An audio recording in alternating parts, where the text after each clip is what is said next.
welcome to another exciting episode of Writing Through the Unknown. I'm your host, Michael, and apologies for the late start. We've been having some technical issues with internet coming in and out, and so I'm hopeful that our guest will be able to come on and we are able to have no real major internet issues. I am hopeful that we will have our episode, as I am looking forward to talking with our guest. She is an amazing person, and unfortunately, it's just one of those situations where the internet does not seem to be our friend right now, and so she was on and it's been cutting in and out, and so hopefully she'll be back on shortly and we will do the best we can with tonight's show, and if we have to, we'll reschedule and hopefully find a time when the internet's more stable. We have both tried rebooting our computers, and the Wi-Fi just seems to be cutting in and out.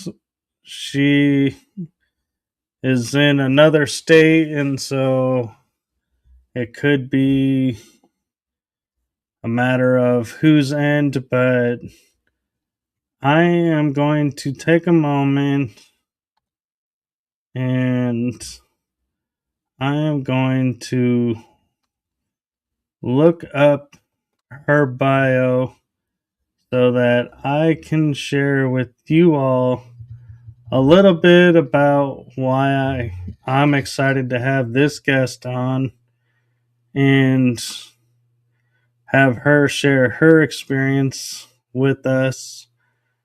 And I'm just kind of waiting right now for my computer. It's been a little bit slow, but hopefully I can get it to get a little bit more cooperative.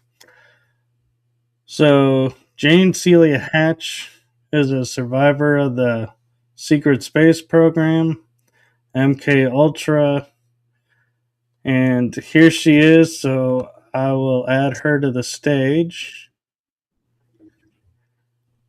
Okay. I was just letting people... Oh, go ahead.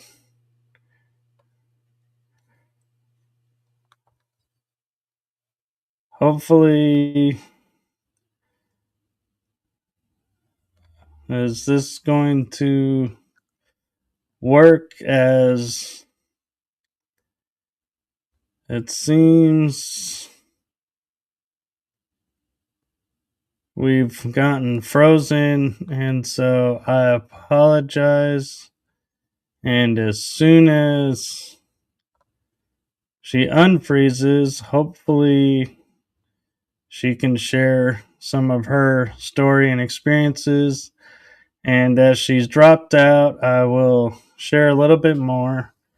She deals with family court and is a whistleblower, journalist, a targeted individual. She's a shamanic healer, remote viewer, and a Reiki Master.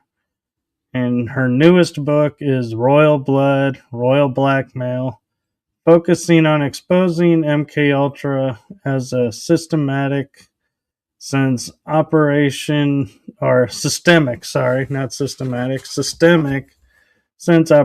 Paperclip.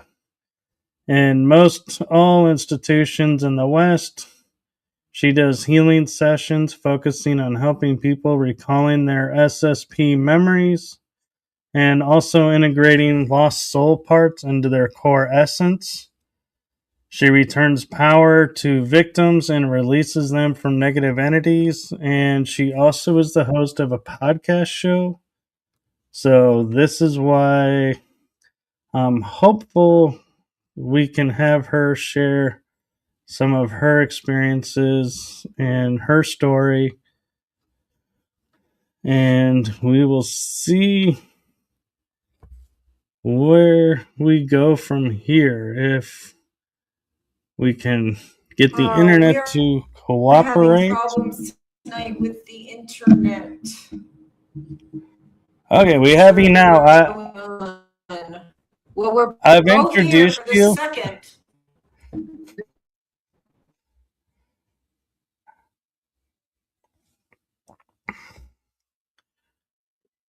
Let's see. It seems like they may not want us to talk about this tonight, and we actually were going to do a positive and focus on positivity with her work. And so I'm not sure why the internet is not wanting to work. And so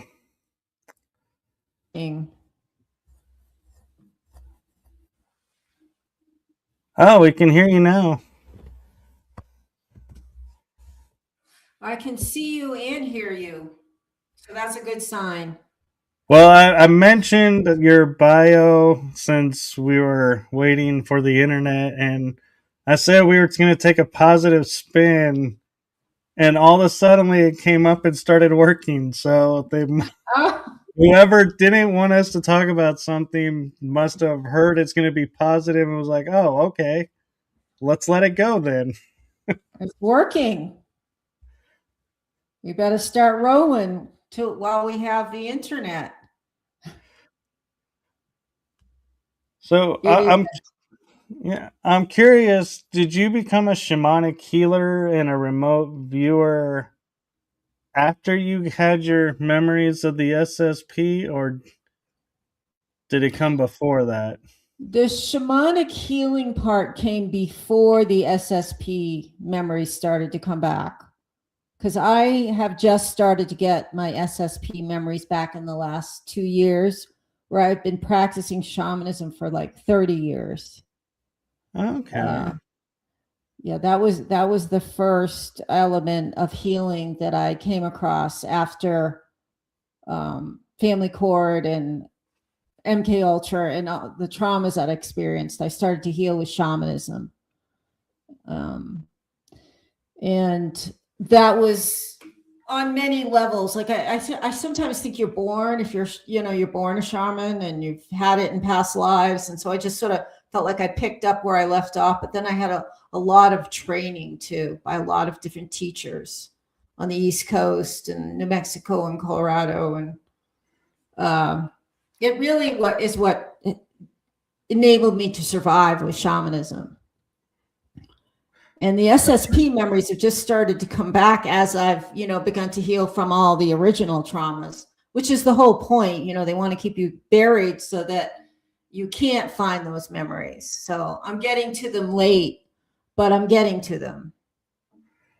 Well, you have a jump on me because I've only been getting mine recently, and they seem to be triggered, and somebody can say something and then I have full memory, and then as soon as we're done, the memory disappears, and it's like, I talked about what? And it's kind of funny because it's like I sound like I know exactly what I'm talking about, but if you ask me a question about it after, I'm like, I have no idea.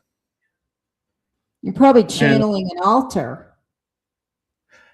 I think that's what it is I did a session where one of my altars said, I am helping you to remember when you need to remember, and then we take the memory away so to not overload the mind. And I was like, well, that sounds nice, but then I was like, wait, who's deciding what's overloading my mind? That's a good question. Who's in control? Yeah, I probably just the last year, but I do remember them, after I make the contact with the memory, it sticks with me. And they've stayed with me along with all the other trauma memories. But I had no idea for most of my life. I mean, I knew something was seriously wrong, as most survivors do. You suffer with PTSD and addictions and a sense of not being in your body and all sorts of strange memories, but I didn't really know what was going on. I thought it was, just something to do with my family or abuse, sexual abuse or abandonment, but they do that on purpose. They pile everything up so that you don't really ever get to the origin, although everybody is, all of us are getting to it. So I imagine that's coming as kind of a surprise to our handlers. I think so. And I find it interesting how, with all that you went through and I went through, and others, we have turned and become like healers. Like, I know a lot of SSP friends who are into sound healing, shamanic healing, as you're doing. I know Reiki, and I can't help wondering, is there, is that, did we do that by choice, or did we all kind of be guided into that path?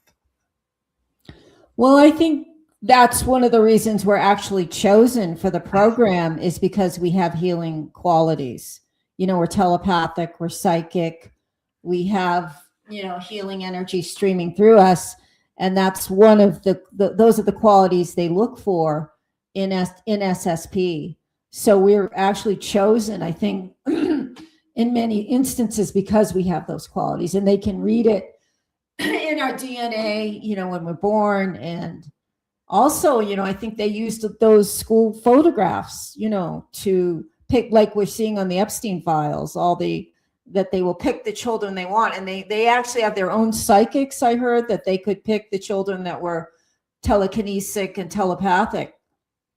And so it's no surprise that we have all these commonalities between us.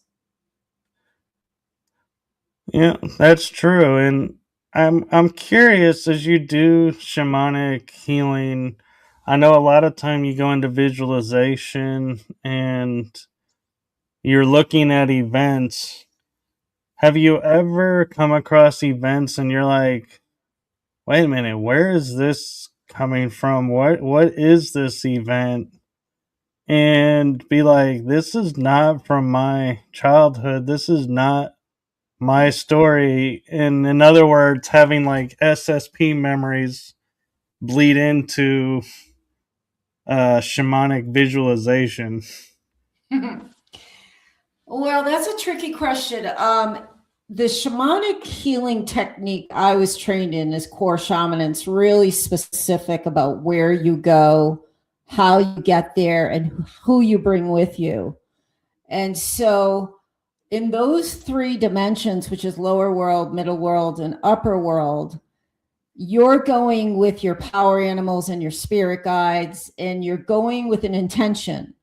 So you go with a very specific intention going into a world to retrieve a power for my client, me.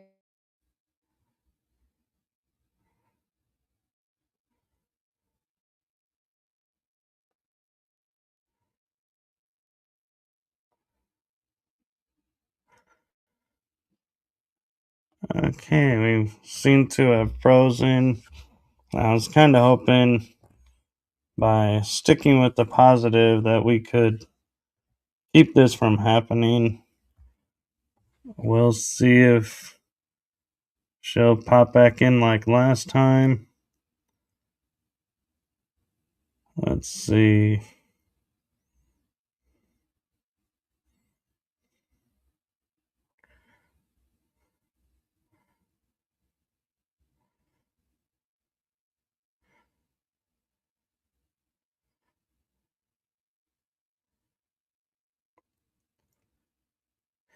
It is interesting how a lot of people are quote unquote traumatized and still go into the healing factor and do the healing work on themselves, and that aspect is not able to be blocked. And so that's, a true testament to the human spirit and ingenuity, is that we can take and go through these horrible experiments, be broken, but still our core mission of healing that we were born to do can't be broken, that we still follow and go into that path. So I'll be interested to hear more of her thoughts about that. And hopefully, we'll get into being able to integrate lost soul parts, because that is something I think is very important. And I have undergone twice and does have a big impact on the person or individual. And so I'm hoping we can get into that tonight. So I'm going to grab some water real quick.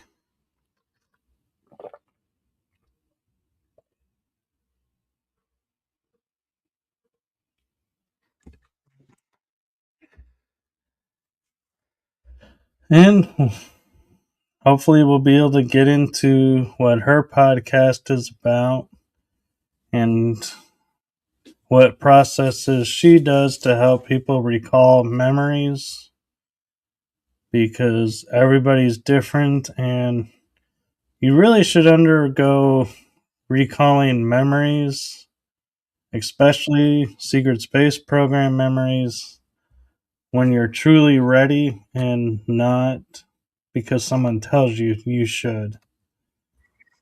Let's see. She's back. Yep, I'm back. I guess we better stay positive, huh? Well, I'm curious, and I would like to get to this because I think it's really important about what you do, and that is integrating lost soul parts. Is that from your shamanic healing training, or did you pick that up with Reiki? The soul retrieval was a training I got through shamanism. And I've started to also investigating reclaiming souls lost through SSP, which is kind of a whole different ballgame than the shamanic healing I've been taught. But I was taught it's a very ancient technique, on shamanism is estimated to be about 100,000 years old, at least on this planet. And it was reintroduced all over the planet. It was like our basic religion 100,000 years ago. And finding the soul and bringing it back after trauma is one of the most integral parts of shamanism. And so what I was originally taught in the first 30 years, it is when there's any sort of trauma that's too overwhelming for the psyche, there's a survival adaptation where we send a part of ourselves away. And it generally will go back either to the site of the trauma, say you were in a car accident and you just couldn't handle it, so part of you left, or a rape. It's either at the scene of the trauma, or the soul will go to a place it's familiar to, where it feels comfort and happiness and security. So I would journey. What you do is go into what's called a shamanic state of consciousness. And that doesn't have to be done with any kind of, herbs or any mind altering. In fact, 90% of shamans around the world use like drumming, sticks, even dancing. There's the reindeer shamans that's the name of the tribe. It's not reindeers. They dance. I use a drum to go into that altered state of consciousness. And then I set my intention that I'm going into the either upper world, lower world, and middle world in search of, let's say, your soul part, because we've determined there's soul loss, because we've determined there's been a trauma, and after that trauma you had maybe increase in addictions, a feeling of not being present in your body, feeling purposeless. There's like a list of about 10 things you'll feel after you've had a soul loss. And so what the shaman does is call in all your allies, your power animals, your spirit guides, and you start to journey through the web of life. And with your attention is, I'm going to find Michael's soul that was left his body at a certain time, and we're going to go retrieve that soul part. And often part of that, the shaman is like Brooke Medicine Eagle calls us the hollow bone. You're just using the energy of your spirit guides, really, and they're the ones, they'll bring you to that soul. And they can be in lower world or middle world or upper world in traditional shamanism. Now that I'm opening up to SSP, they can be almost anywhere in the galaxy. But my training was just these 3 different dimensions on Earth. So then you go and you find that soul, and you recognize it, because you recognize the DNA when you're getting close, and your power animals will give you. My power animal right now is buffalo. I've had different ones my whole life. Everybody has, they change with your age and what you need, and so we'll approach the soul part and begin potentially a negotiation. Are you, Michael would like you to come back. He needs you. He needs his 10-year-old self. And the soul part will usually says something like, it's not safe, or and then I say it's safe now. It's okay to go back. And so we negotiate a little bit. And then if they agree, then generally I'll hold out a crystal, and they'll, I'll ask.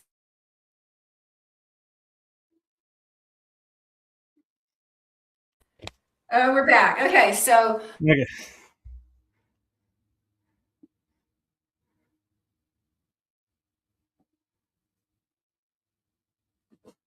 Or I think we're back. Man, I want to hear what happens with the crystal. You hold out. So I have a real crystal in my real hand, and I have a spirit crystal in my spirit body. And then I asked the soul, are you willing to go back to Michael? He's safe, it's safe now. There's no more trauma, and do you need any healing before you go back? So, because we don't want to return a soul part that's not going to be in your best and highest interest. So there's a little bit of discussion and negotiations. And sometimes you have to deal with an entity that's captured the soul or holding the soul, like a demonic presence or a relative or an ex-boyfriend or an ex-wife. Like lots of times people are holding the soul because the soul has a lot of light. So you have to negotiate with the person holding that soul or the demonic presence. And sometimes you can make a trade with them. You'll say, well, I'll give you this crystal ball, or I'll give you this, or I'll give you that. And it's like all this negotiation on the spirit level. And so eventually you hopefully will get the soul released. And then they go into the crystal, and then you turn and you follow the web of life back to the client. And then you hold the crystal over their heart, and you blow the soul part back in through the heart, and then through the top chakra, and then you drum, sealing it in. That's a traditional soul retrieval through core shamanism. SSP takes it to a whole new level. And I'm just starting to investigate that and do that for myself before I start to do it for anybody else. I mean, I can do soul retrievals, traditional soul retrievals. And I've also had like a cyber, I was, part of my cloning, I was put into a cyber soldier, and there was an accident, and I could feel it calling out to me. I didn't even know. And my soul went to it, and I grabbed a piece of my soul that had been taken in cloning and retrieved that. So that's the whole new aspect that is opening up, that I'm really, really interested in, is reclaiming our cloned parts and our fragments taken during SSP and put into, I mean, you really can't take an alter out of a clone, or that clone ceases to exist and they have a life. So those aren't the kind of soul parts that you can go after and just take. You know, I could take that alter because it was in the death process, and I got it before they recycled it. So am I still answering the question? You are, and I actually have a new question I hadn't thought about, and that is, if you come across a soul part that, as you're saying, not beneficial to you, do you just walk away and just leave it, or do you negotiate and try to make it beneficial and retrieve it then? Every situation is unique, and you're listening to your spirit guides and power animals, and they're giving you telepathic messages. Generally speaking, they always want to come back. Our parts always want to come back to us. I may have had a few where I put them in a place that was safe, and maybe brought them back a power animal, so that power animal could begin to heal them before I returned them. In which case I've gone back to the client and said, I did find your soul part, but they need more healing before it's in the best and highest interest of them to come back to you. Most souls, whether they're, I do a lot of, or I did, of helping discarnate ghosts go back to heaven and leave this planet. And they're most always willing to go. They don't even know they're dead. But I mean, that's a whole different, that's psychopumping. That's different than soul retrieval. But, souls generally are gravitating towards the light if, they're your soul part, or reunion with the soul essence. That's amazing. And I had to admit, I'm familiar with power animals and animal totems, and integrating them to where, like, you can see better with, like, an eagle's eyesight, or hear better, like with a wolf, where you can hear greater distance. But I've never heard or thought about using the power animals to heal an aspect of myself before integration. That's an amazing sound and theory, and it makes sense though too why some of us, have more animal totem, so to speak, connection than others, is what we're using it for. And that's like a tapped resource never thought about. It's a huge resource that is so underused and underapplied, because generally speaking, it's going to be pounded out of you. Little kids say, oh, I have my tiger is following me today, Mom, or my wolf, or my monkey, or my elephant. And they'll go, oh, that's just a fantasy. That's not real. That's not real. Because, you're born with all these power animals. I actually think that's the origin of the stuffed animals, like that whole concept of all these animals around us. And then as you grow, they grow and they change. And they're there to protect, heal, guide, uplift. But if you ignore them long enough, they do kind of wander away, if you get involved in addictions or abuse, because it's a free will planet, and they're not the type of entities that are there to change your free will. They're there to be there. So that's why, like, shamans will also have altars where they, they might have like a lion or a wolf, or, and there's maybe smudging it, you're just forming a relationship with that collective entity. And what powers animals really are the collective consciousness of that entire species. Like they have a hive mind. So when you say like wolf medicine, you've got the wolf medicine of the entire species. Or you've got, elephant medicine, or you've got hawk medicine. It means hawk is the entire knowledge of the hawk species is accessible to you. And it's just, underused. It's just like, it's been repressed throughout, history. Shamans have been killed off, whether it's, the ghost dance or the witches, or I said Siberian shamans were thrown out of helicopters, because we hold, there's so much knowledge in that, and especially about the soul and how we have to have the soul in our body to be fully, functioning and powerful and present. We need to have our soul, and shamans were very good at that.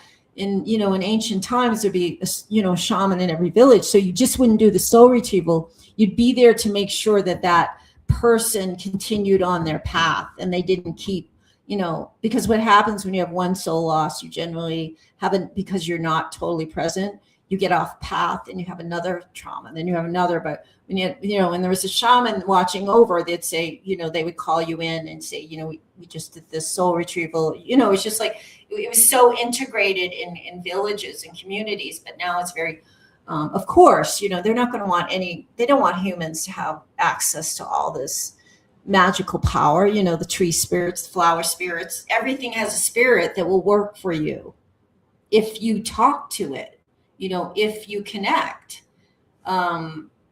It's like Lord of the Rings in a way. We do have access to all these amazing beings that, it's Mother Earth really protecting us. It's all from Mother Earth, really, Gaia. That makes sense. And I'm curious with your work, when you deal with power animals, do you limit the animals to like the ones that are on the earth today? Or where I'm going with it is like, I was introduced to power animals of like dinosaurs, dragons, unicorns, what we call mythological, that were once here. And so I never thought to tap into them, because I thought, oh, mythological, most likely didn't exist. But then somebody said, well, yeah, I tapped into this dinosaur. And I was like, wait, you tapped into something extinct? I was like, wait a minute, that opens up a whole new ball game here. Yeah, they can exist across timelines, eras. I don't think there's anything really truly mythological. There's nothing new under the sun. If you have a unicorn as a power animal, it really does exist, and it's just coming to you from another vibration. So they're not all traditional. I named off like Native American, our traditional, but in every culture, the power animals were different, and based upon sometimes religious beliefs, and also where you live. Like if you live in Africa, you're more likely to have those type, because you're in their vibrational frequency more so. I mean, it can be anything from a bird to an ant to a they will change based upon what you need in your life, or sometimes what you call upon for strength. If I'm doing a healing and somebody has maybe they have a possession, they're possessed, I kind of know, if Jaguar shows up, we're going to be doing a depossession. If Hawk shows up, we're going to be doing some kind of there's a spiritual intrusion, and we're going to be taking that out, because Hawk goes down with the claws.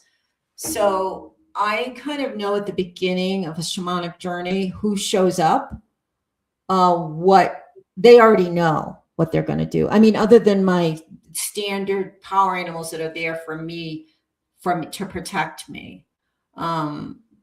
It's like, what kind of surgery is going to go on by who shows up.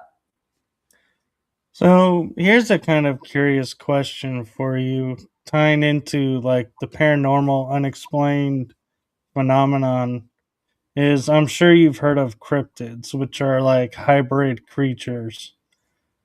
Can those become power animals? What did you say, kryptons?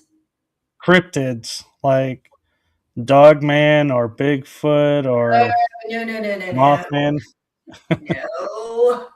I've had experience with dogmen. They're really, really, really dangerous. It's a long story, but no, they would never be. If you don't feel like love, compassion, joy, it's no. Those are dangerous entities.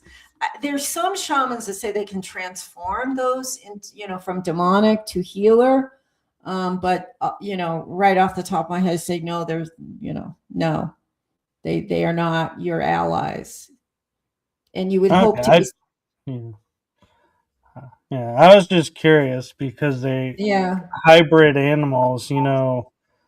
Could they be power animals, or because they were manipulated, that takes away their power? Maybe. Well, there could be power animals for Satan. They're the hybrid creatures. Some of them I don't think have a consciousness, and some of them are just bred. Like the dogmen have the worst energy I think I've ever felt in my life, and they're I don't know if they're controlled by AI or remote control, but they don't come near being a power animal. There's some sad, pathetic, horrible creature created by our military for whatever for a variety of purposes. Some of their hybrid are successful, so called, and some of them I guess are just blobs sitting there with one eye. It's sad state of affairs. So, what techniques do you use to introduce people who may not be familiar with their power animals? Well, I do. First, we kind of identify if they felt a power loss, like if you're accident prone, or you just you go out and you seem to have, which is kind of weird because all targeted individuals have they're gang stalked and whatnot, but you kind of determine if they've had a power animal loss, and they'll sort of come in with that concept that they know that they want their power animal because they're already kind of familiar with shamanism. And then what I do is I call in my power animals and we journey to lower world, which is the location of the power animals. And we journey, it's lower world is a downward, like spiraling. Like upper world, you go up towards the clouds and the heavens, and Black Elk talked about it, and so do shamans historically. And then there's lower world where you sort of descend, you go through a route, or you imagine a staircase or stairs, and you go down and down, and then the most important thing is you set the intention. I'm going to lower world to find a power animal for Michael for his highest and best interest. And then so I do the travel beat is like a really fast beat. I don't know where my drum is. And then when I'm in lower world, it goes to a slower beat, like a journey. And I'm in the process of looking for your power animal. And traditionally, it will show itself 4 times from 4 different directions if you know it's their power animal.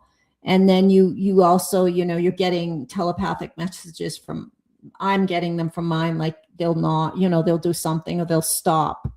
And then you do the same thing with the crystal, like you do with the soul, and then you bring it back and blow it back into the person. And then I drum around to kind of seal the power in. So, can the power animals help us to reclaim our self power and empower us and help us to, stand in our power, so to speak? Yeah, yeah. You know, say you wanted, to have more vision of the future and be more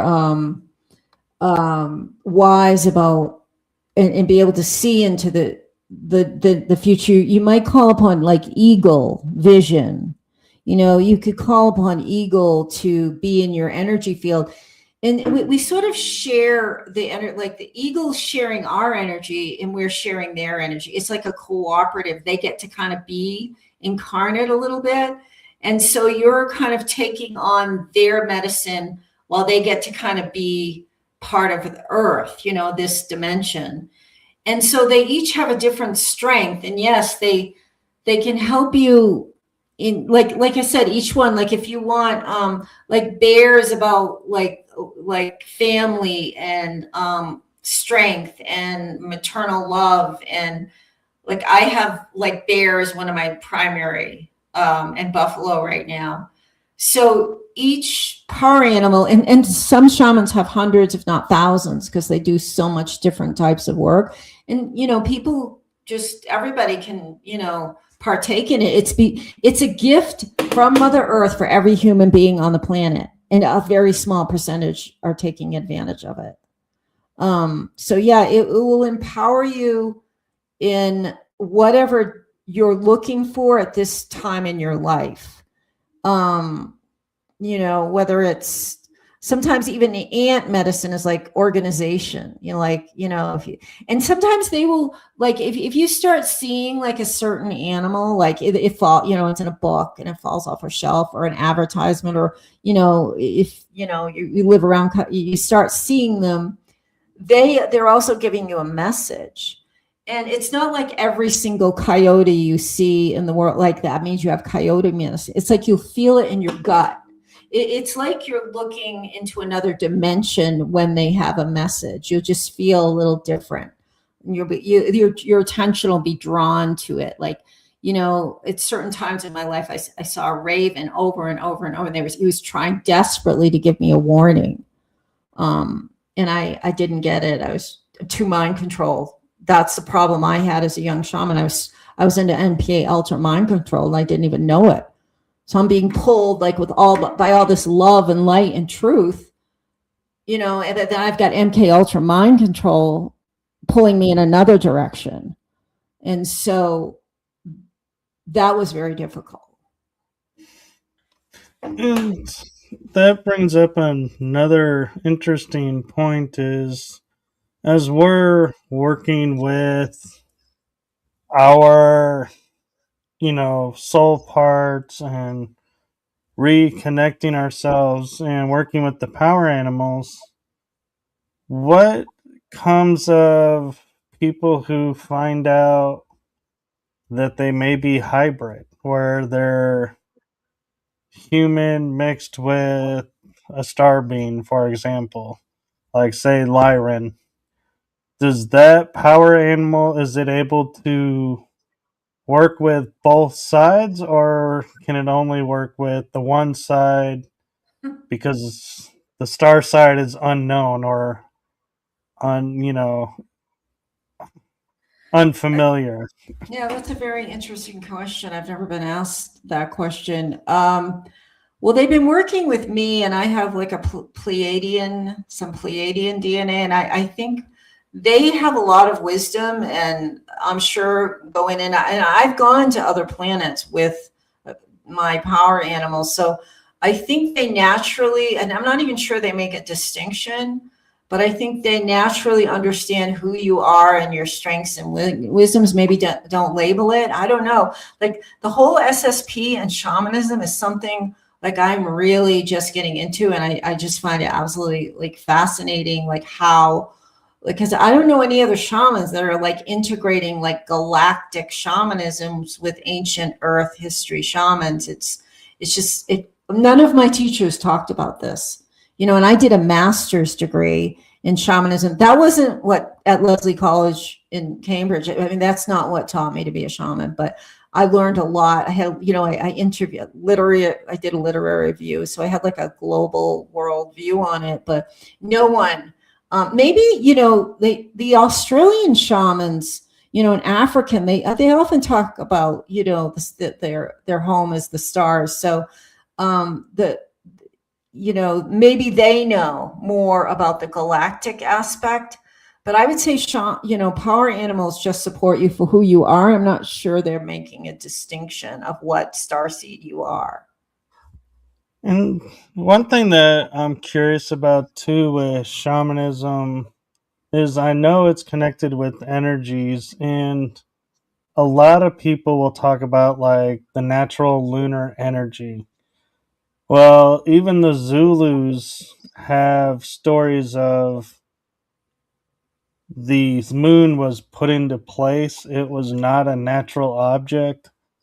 And so I wonder, does that impact, if you're trying to draw in like moon energy? Because I know like the eclipse has certain power to it, and phases of the moon have certain meanings because it's not a natural object. Does that impact the shamanic or does and power animals, or do they just look at it as an object and say, you know what, it's got energy, we'll use it, this is it? I should take a power animal and journey to the moon with it and ask. I don't know the answer to that question. It's a very good question. Um, it's something that I'd like to go there, through the field, the energy field, and go there. And again, shamanic journey is different than remote view. I could also do a remote view, but with the shamanic journey, I'm sending a soul fragment there. With remote viewing, I'm sort of in a bubble looking out at the world. But it would be interesting to go. I don't know the answer to that. Like I know I've questioned that myself, because especially there's so many religious or spiritual people that cinnamon that work with the moon, and I wonder that now, because so many survivors are saying it's just been placed there. It's not a natural being. But even if it's not natural, everything has an energy imprint that can be utilized one way or another. If it's made from a metal, I mean, everything has a spirit. Right. The story that I was told about the moon that to me kind of makes the most sense is when Atlantis was destroyed and Lemuria was destroyed. It caused the waters to become uneven and the earth to become a little bit unstable. And so the galactics moved the object that we call our moon in, and to kind of settle the landscape, to settle the tides, and to Hmm. offset the missing land. And it kind of makes sense because a lot of the timelines are Atlantis disappears, the moon appears. It's like they were so close together that it's like you can't help but think, oh, so if it wasn't for the moon, we would be in a much different world. And who else but an intergalactic or a galactic being would have the foresight to say, let's take this object and put it here, and that'll do everything we need it to do. And we have a base of operations. We can keep an eye on these people. It does sound like a military operation, doesn't it? The moon. Well, and, talking about the moon, there's one thing that I find so fascinating is we have how many satellites around the Earth to communicate globally, but we have no satellites to talk to our astronauts when they're going to the moon. That Right. does not make any sense to me why there are no options for them to communicate. And they're just like, oh, we just lose communication with them for a certain amount of time while they're on the dark side. I'm like, and we're okay with that. Well, I'm hoping that humanity is waking up and finding out everything they've told us is a lie. Remember the moon landing where did the president like call them on the phone or something?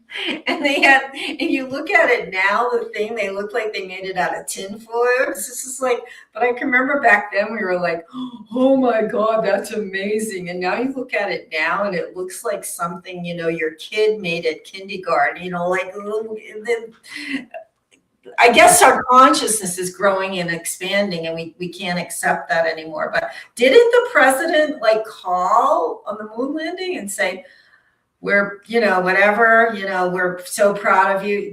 You may, I don't know if you remember, I barely remember it, but I think they like actually picked up one of the old landlines and called of course there was no astronauts on the moon or anything, but it was all a game. I don't even know what they were trying to like, mind control us about that we were advancing. I don't know why they did that.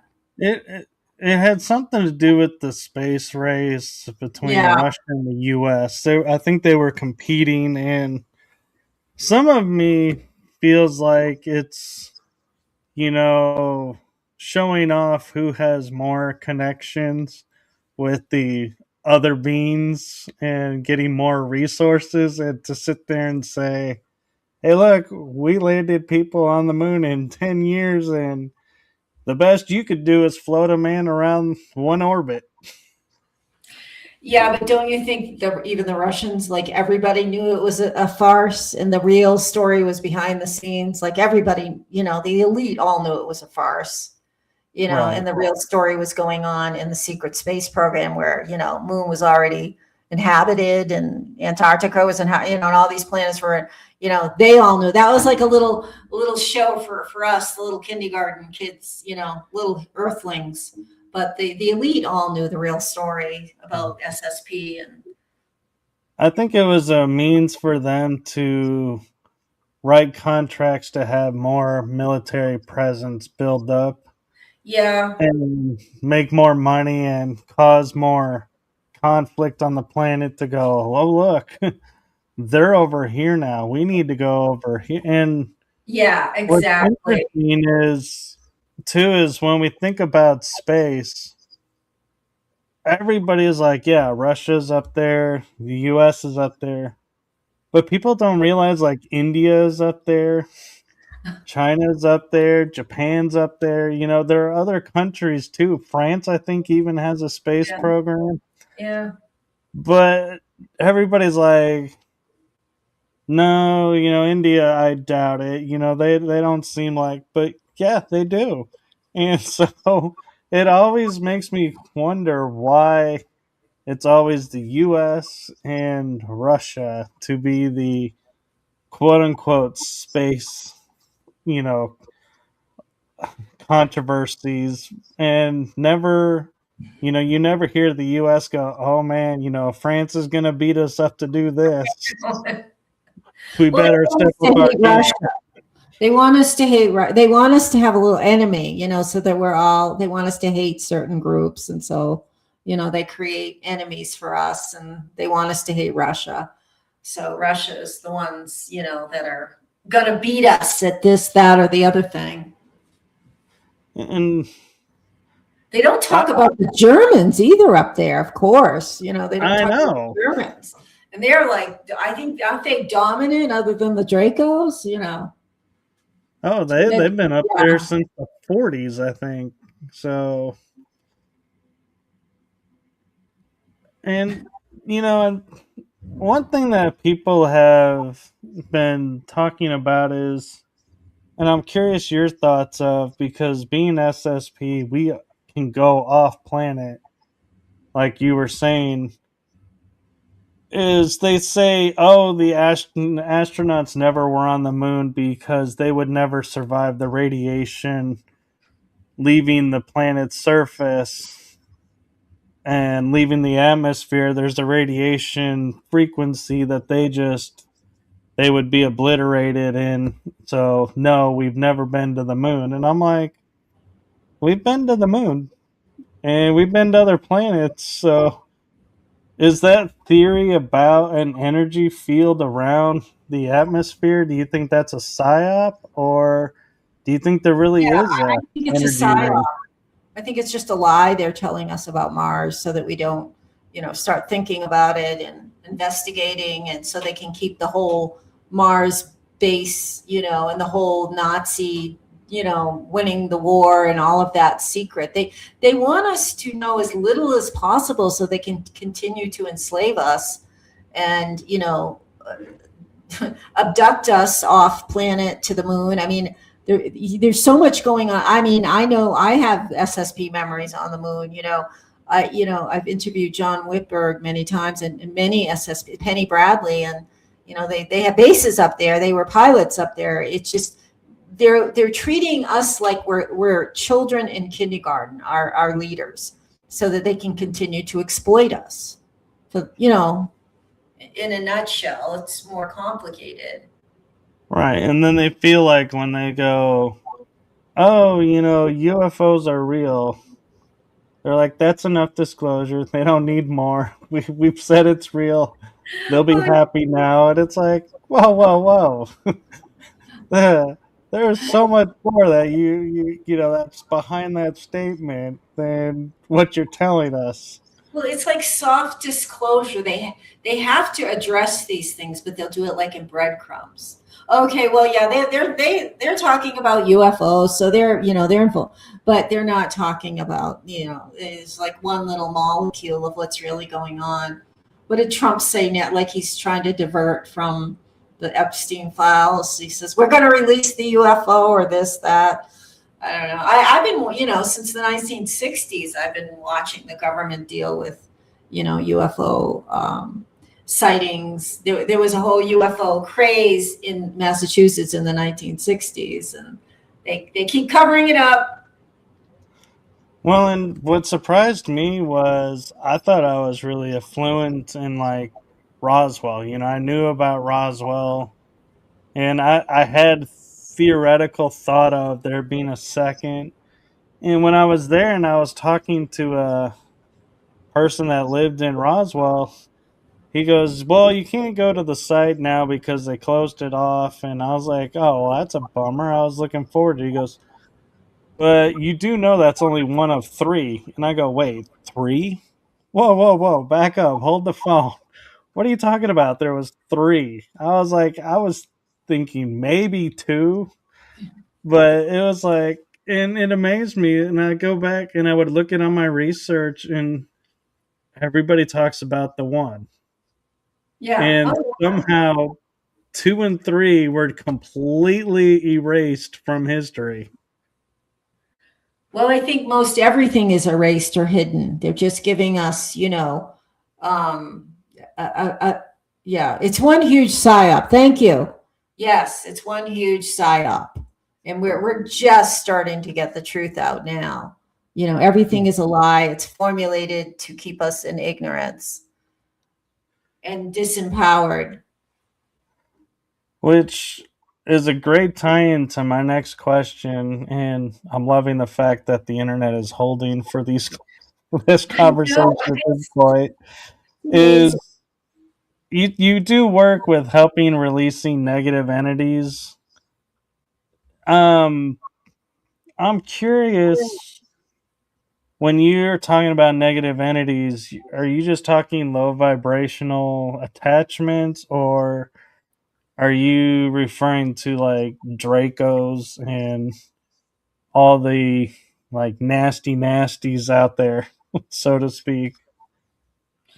I'm generally talking about entities from anything from like a spiritual intrusion, which could be cancer, to a possession, which is like you say you're walking over a graveyard and you suddenly get cold and somebody's entered your body. That's a possession. Demons can attach to someone, especially people who have addictions. I have personally not removed a Draco like Draco. I've seen Dracos. They're my hand. I know they're handlers of mine. But I'm not sure I would actually, that's a whole new realm when you're getting into the reptilians and the Dracos. And yeah, it's a whole new realm. I don't know if my shamanic skills or anyone's shamanic skills could remove a Draco reptilian from your energy field.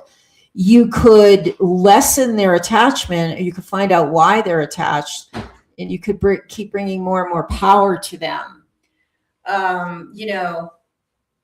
But I'm talking, everything from a demonic possession to a spiritual intrusion, or somebody screams at you. That energy could be in your chest, making you, so I can remove that. And I see everything from like a dark cloud to like a spider or a massive. My guides show me things like metaphorically, so we know what to remove. And it's a wide range from just negative energy you might picked up, like if your spouse yells at you or somebody else, that could go into your, and I can, or something more serious like a possession or demonic or. What about the black goo? I don't know much. Like, I don't have any experience with black goo. I've heard many testimonies at this point. Especially with Max Spear, and I think Penny Bradley talks about it. I don't recall any experience with black goo, or even, those are questions that I could actually ask my power animals. Like, if I saw black goo in the universe, how would I deal with it? How would I protect myself? Could I move it? Could I remove it? Those are like the new frontier that's sort of opening up for me, is all these new terms from SSP that I didn't know 5 years ago. I'm learning a lot from other people about black goo, but as far as I know, and I don't have any experience with it. No, that's fair, and thank you for your honesty. And I'm curious, like with power animals, we think of, like, if we're going to say the Arctic Circle for a park, obviously you would be like, hey, penguin or polar bear, because that's who you associate with that cold region. I wonder though, do our power animals get affected by the elements? And by that I mean, like, say I have huge wolf power animal energy and I get drawn into water. Would I be okay with the wolf energy in the water? Or would the wolf be like, hey, this is not my element? Let me get you, a dolphin or a fish where this is their element and you'll do much better with them. Well, I mean, if you became temporarily immersed in water, that's not going to affect your relationship with wolf. If you become someone that wants to, be in the water all the time, and you would, yeah, they might pass you on to some thing like a dolphin or, a shark or a mermaid or other, there's all kinds of water beings. I can't say it would totally take the power away, but they're not as powerful out of their element. And generally, like, let's say you had a dolphin power animal, it'd be very good for you to be on the beach and doing and thinking and feeling things that the dolphin would enjoy doing. And that's how they grow closer and closer to you. Like they say, if you have like a jaguar or something, it's good to like go out and run at night, and you start, jaguar loves that. So they're going to move closer to you. So the more, like, that's like the shamans wear the animal mask and they dance. It looks, weird, but they're actually honoring the spirit of their power animal and drawing that power closer. They're like a, owl stuff. I mean, I'm not talking like the satanic stuff is completely different. Right. No, I know what you mean. Yeah. So yeah, I mean, the wolf isn't going to go away because you go for a swim, but they might not be as effective in the water. And and then if you needed more water power, like which would kind of be like emotion or fluidity or feminine, another power animal might come along that's empowered by water. You can have a series of power animals, you know. Well, and here's an interesting question for you, and I don't know if you have thought about it. Is we, have been talking about like animals, mythological animals, or, hybrid animals. What about fae and elemental types? Do they Are they accessible, or would they be like a lot of people who do energy work are like, don't mess with the elementals. Don't touch the elementals. Stay away from them. Well, there's good and bad elementals. They're not power animals. They're in middle world with us. They share the same planet. Whereas power animals are like another frequency that visit us. All like the brownies, the fays, the flower divas, the tree spirits, they all share this middle world frequency. And I've had some that were very helpful, fairies, that have helped me, but they can be, very mischievous. I mean, especially like in Ireland and England, there's just like these horror stories about the fae and the mounds and people disappearing. And again, you've got to be very respectful of these entities. And, in certain countries, they used to, before they built a house, they would ask, permission from the local fae. So it's like they do have power, and they will retaliate against humans if you don't respect them. They will, like, if they take a liking to you, then they will work as one of your allies. If you need help, if you've helped them or you respect them, and you've developed a relationship with them. They're different from power animals, but they're right that some of them can be pretty dangerous, but not all. Yeah, I asked because, like, with Reiki, I found out I could channel in electricity, water, fire, air, the elements. And I was like, when I talked to somebody in paganism about it, they were like, you shouldn't be able to access that energy. That's really strange that you can do that. And to me, it was like second nature. I just did it.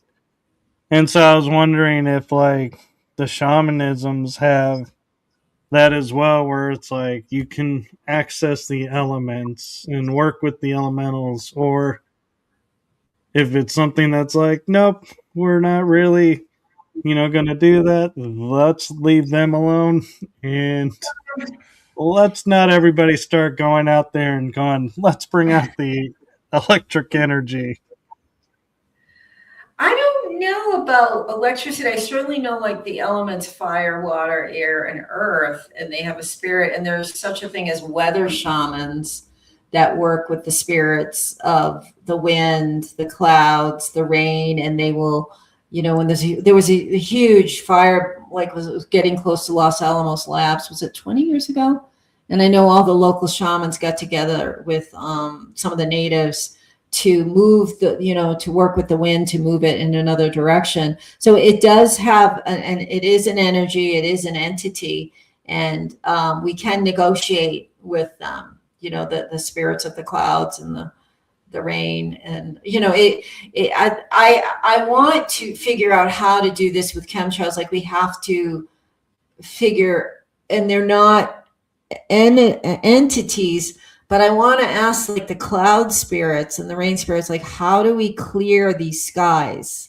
Like, what do we do? Because I think they would help us. And like, they're not stopping. Kennedy was supposed to stop the chemtrails, but they're everywhere. And they're one of the most destructive things on the planet right now.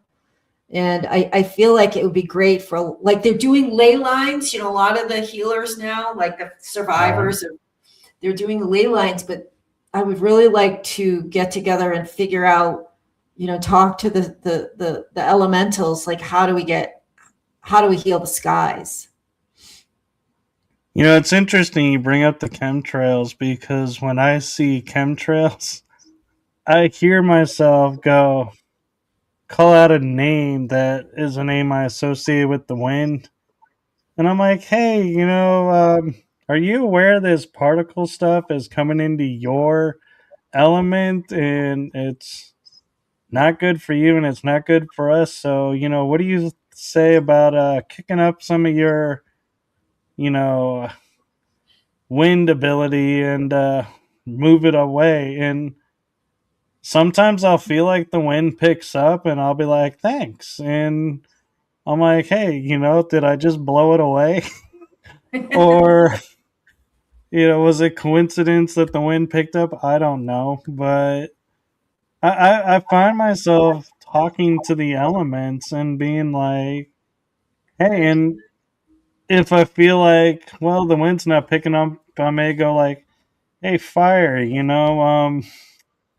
how you feeling? You want to spark up a little bit and feel like, the heat of the fire going up and melting the particles. And so I feel like that's like my little trial of trying to keep the chemtrails out is utilizing the elements because they're there and they'll help if we ask. And I wonder if people started asking if they really would just like destroy these chemtrails before they hit the ground for us. I think there's a very good chance they would respond to us, and it's a matter of people remembering who they really are, the humans remembering that they're God, they are a ray of God, and that we have these powers. And Christ tried to teach us that too. I think that's one of the reasons he came here. As I do, so can you. And the elements are more than willing to work with us if we acknowledge them. And you're like you're doing, you're forming a relationship. You already have that sense of saying hello. And I think if humans all over started to do this with the chemtrails, we could clean them up in cooperation with the elements. There was just this huge blizzard on the Cape, that wiped out all the power, and then it started pouring, and I'm like, I want to do a remote view, or I want to like it, half the things don't. I asked my daughter how it felt, and she said ominous. And so that to me indicates weather warfare. And like we have so much more power to counteract this. We have more power than they do. Right. And we just have to believe in it again, because they make us think we're, the slaves of the universe. But I think we could do it. Yeah, and talking about ley lines, we talk about, the energies that go with the ley lines, but can we tap into that energy with our power animals, or do they naturally do it and we don't have to ask for them to tap into the ley lines? Well, I've been asked to clear ley lines under homes and things, and often I ask my power animals to do it with me. So they've cleared ley lines, along with dowsing rods and but I don't think that's actually answering your question. I know they will clear ley lines for us. If you ask them, they will clear ley lines. That's one way to clear them. And now I kind of wonder, we talk about like, we see the Nazca lines and they're these animals or humans, in astronaut suits, and we don't know what they are for, really, or what they stand for. And I kind of wonder if it's like, was a message led to us of, hey, power animals are here. We're all over. We're universal. Because let's think about it. You have a monkey in a desert that has no monkeys. How do they know what a monkey looks like? They would have had to have seen one, or the spiders, or the dragonfly. They have all these ant critters that don't exist in that environment, but yet we're drawn to perfect detail. And now I start to wonder, those are power animals. Could it be a message from the power animals to say, we're here, we're here to help, and we're just looking at it and going, well, there's these nice lines out there. We don't know what they mean. And we're just looking at everything but the obvious. Yeah. Lots of times, especially for an individual, power animals start appearing, repeatedly, maybe even collectively. I think that's what you're referring to as like a collective message to humanity. Right. Yeah, they're trying, and the more mind controlled we get, the further we get from their messages, because we receive it through our heart and our intuition. If you're under in your head from all the propaganda and mind control, you're going to be less and less apt to listen to anything remotely like a power animal or an intuitive, because really your power animal is your instinct. Women Who Run with the Wolves, Clarissa Estes wrote that, and that's our instinct. It's very earthbound. Our primal instinct is tied into power animals a lot. Right. And even tribal, when you look at the Aztec, their warriors were animal totems. Yeah. If you really think about it, they had the jaguar warriors, the eagle warriors. That would be the animal totems. Yep, they were calling in that power. They were calling in the power of those animals that they were representing. And so, I can't help but think now, looking at the world. We have architecture in Crete that has dinosaurs carved into rock that's hundreds of thousands of years old. But humans didn't exist when dinos existed, but you look at it and you're like, that's a stegosaurus. That's a brontosaurus. There's no ands, ifs, or buts. And then you go to Egypt and they have hieroglyphs of submarines, airplanes, UFOs, stuff that they could not have ever seen. And I can't help but wonder, do power animals show themselves, and that's why these people were able to carve or paint their image, because they were shown that power animal and they tapped in and realized what that stood for and was like, oh, let's add them to this doorway, and that'll be like another layer of protection because that's what this animal stands for. Yeah, well, they were really integral in, decades and centuries ago. That power animals were like integral to life and hunting, and the shaman would call upon the power animals for the hunt, and they would be told. So that's why there's so many animals like on petroglyphs, and they represented a medicine and a wisdom and a part of the culture. The oldest human remains of a shaman was in the Czech Republic, was a female shaman, and she was buried with fox bones and all these animal totems. And I think she was 60,000 years old. So, the culture goes back that far, the shamanic culture on the planet. But, how many times have we lived here? We've been here millions of years. Who knows which cycle that was in, but it's very integral to being human on the planet, but it's been wiped out for the most part purposefully. What if everybody before the vaccine was in touch with their power animals? I don't think they would have taken it. They Right. have to get rid of our power, our intuitive power in order to be able to control us. But the strange thing is, I know shamans that took the vaccine. I mean, that's the one that blows my mind. Well, Really blows my mind. yeah, and I can't help wondering with animal totems and power animals and everything being left behind as messages. I was watching um, Skinwalker Ranch, and they were showing the glyph of the snake in a spiral.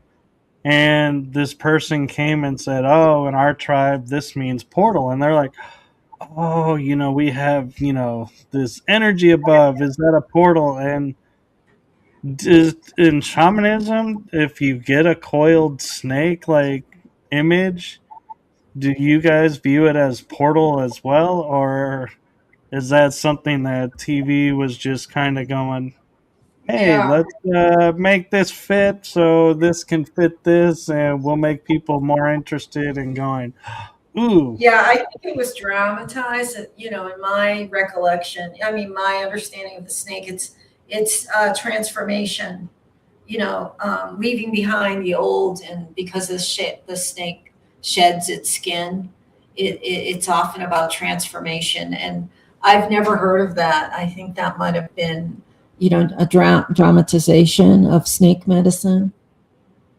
In every culture, things represent different. So a snake in one culture, native would be different than maybe Siberia or, China or Hawaii with the Hunas. And there's a little bit right, different interpretation in different cultures right." of, And I was just curious, if it was something similar and it was like, hey, that's even cooler connection. yeah. But It yeah, could be and in some tradition. There might be some tradition where the snake means a portal, but I haven't heard of that. But it's possible in other, I mean, there's shamanic traditions in every single culture in our society at one point or another in history. and what I'm curious, and I know we're getting close to an hour and a Yeah. half. Real quick though about shamanism, because I find it interesting. In Hawaii, Huna, as you mentioned, had to go underground to survive. Druid had to go underground to survive. Paganism went underground to survive. And it seems like shamanism really didn't have to go underground as much as the other cultures, or do you think it did? I think it did. I think all of those cultures have an aspect of shamanism, and I think it did have to go underground. From the Native Americans when they outlawed the ghost dance for the Lakota Sioux, that was a form of shamanism. In South America, I mean, there was bits. In South America, some of the curanderos survived, but it was very rare. And I think that it all went underground, starting at least 100 years ago. Political, military, religious forces all, punished, imprisoned. The natives were very, felt a toxic shame for decades about their connection to being medicine men and medicine women. So I think it all went underground, and, druids were shamanic. Um, Japan, Korea, Africa, Australia. Look what they did to the Aboriginal. Any people that has shamanic knowledge, especially, they will go, like the natives, and in the Celts, the Irish, the witches. Anybody that has that knowledge that can uplift and sustain humanity, and empower humanity. And it tells people you don't have to go through a priest to reach God. They're going to try to eliminate you. Yeah, which begs the interesting question, why today is it such a resurgence? And becoming more talked about and more researched. It's like, I kind of wonder, what is it about the life and energies that we're living in now that shamanism is able to thrive now instead Mhm. of hide? I wonder if they feel like they've got enough people under mind control that they say, "Oh, let them go." They're not going to they're not going to, affect people like they could have. There's enough people under mind control. Maybe they just feel like it's a wild card that isn't going to have a lot of effect now. I don't know. It's a really good question because, everybody's talking about it. It's not even like fringe anymore. It's sort of mainstream Reiki, shaman, everything. Um, it's a really good question. Maybe other things have taken over that fringe, and shamanic healing it's kind of been watered down too a little bit. Everybody's doing it, and maybe it doesn't have the power it had with in the past, and they've watered it down enough so that it's acceptable to the powers that be. It's a really good question. Um, but I'm guessing because they feel like they have enough people under mind control now. That'd be my guess. Well, then I'm going to give you a few minutes to talk about if people want to connect with you for some of your services. Can you share Mhm. how they can do that, and also about your books? Yeah, well, they can go to, I have a website, Radiant Earth Mother, where they can sign up for, I have options of services of Reiki, shamanic healing, remote view, and I'm adding a few more. And that's radiantearthmother.com, just the way it sounds. If they could follow me on thank you, YouTube, which is at Jane Celia Hatch, and the same for Substack. Substack is stargateopener.com.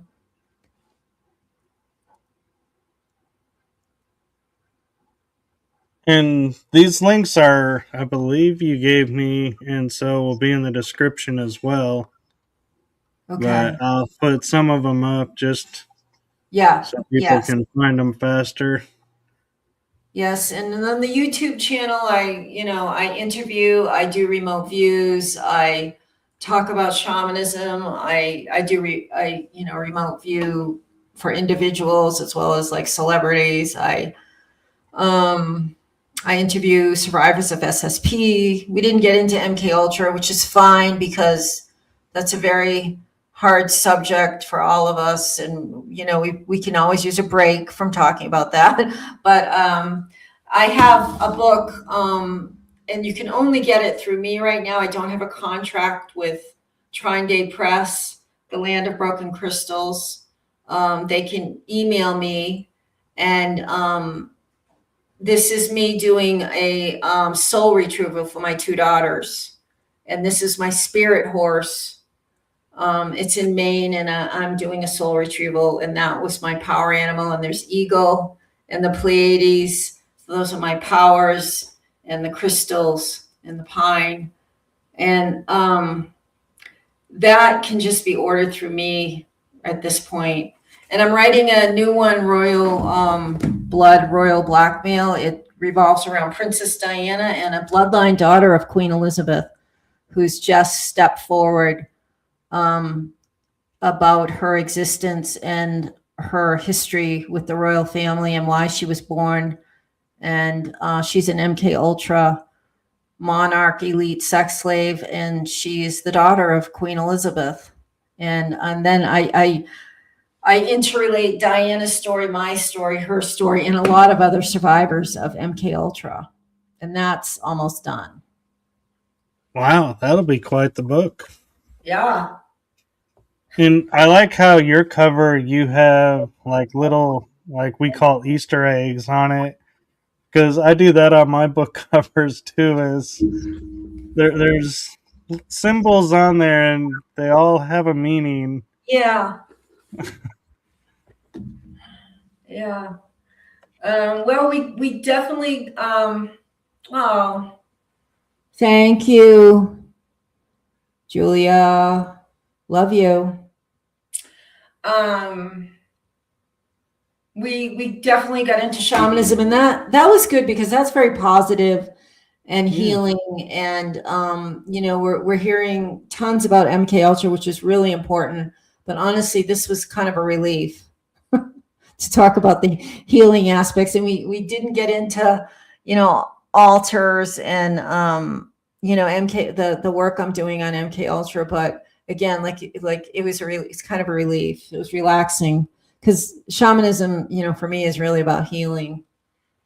And it's how I survived. Shamans put me back together again in the 1990s. Well, and I like to look at it right now as we're flooding the airwaves, with everybody's story after story after story. And I don't Yeah. mean to discount people's stories, but you can only listen to so much. And so I always find it really interesting when I come across people who are survivors of it.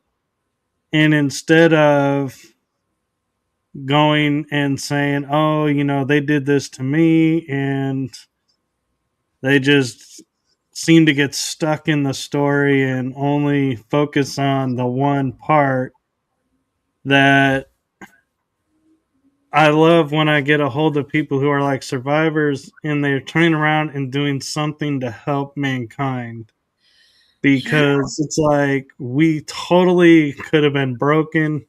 Nobody would fault us, but we instead rose up and said, you did this, but we're not going to let you define us. We're not going to Mhm. let you beat us. We're going to stick to our soul mission and did it. And someone left you a message here. Oh, it's my daughter, Jenna. Oh, thank you, honey. She's right now. She's in the other room. Thank you. She's on the cover when she was little. Like she's the little one in the blue. Aw. So yeah, when she was I've been doing soul retrievals. Yeah. So that's her. So thank you, Jenna. That was sweet. So Yes. and I would love to talk to more people about healing, like getting together and brainstorming about the chemtrails. Yeah, I feel like there's so much untapped in the world because we focus on one aspect, but we never focus on, well, what if we did this? Mm-hmm. And so, yeah. Well, I know it's late where you are and it's getting late here. And I want to thank you for coming on. And I know I personally feel like everybody is different with shows. And so I get a lot of guests who are like, I'm used to this type of show and these guests, and these hosts. And I always appreciate when they give me a chance because I feel like I'm different from a Mm-hmm. lot of them. And I know there's a trust issue there, because some podcast hosts have agendas, some don't. And so I just want to say thank you for coming on and trusting me to share your story and your experiences. And I'd like to leave you with a message, if I may.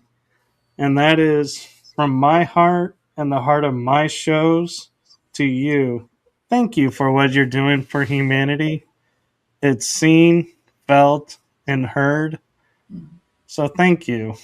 Thank you. You touched my heart. Thank you so much, Michael. And hopefully we can get you back on and, talk some more about Yeah. healing.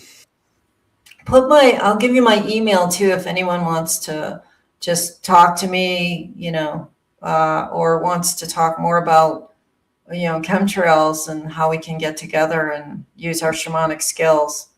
Sure. Do you want to send it in the private chat and me put it in the comments, or do you want to send it to me on Messenger? And I'll send it to you on Messenger because I can't even see the chat here. Okay. I can't even see it. Okay, well, thank you, and thank you to everyone who watched, and thank you to Jane's daughter for chiming in and watching. She says, of course, from across the room.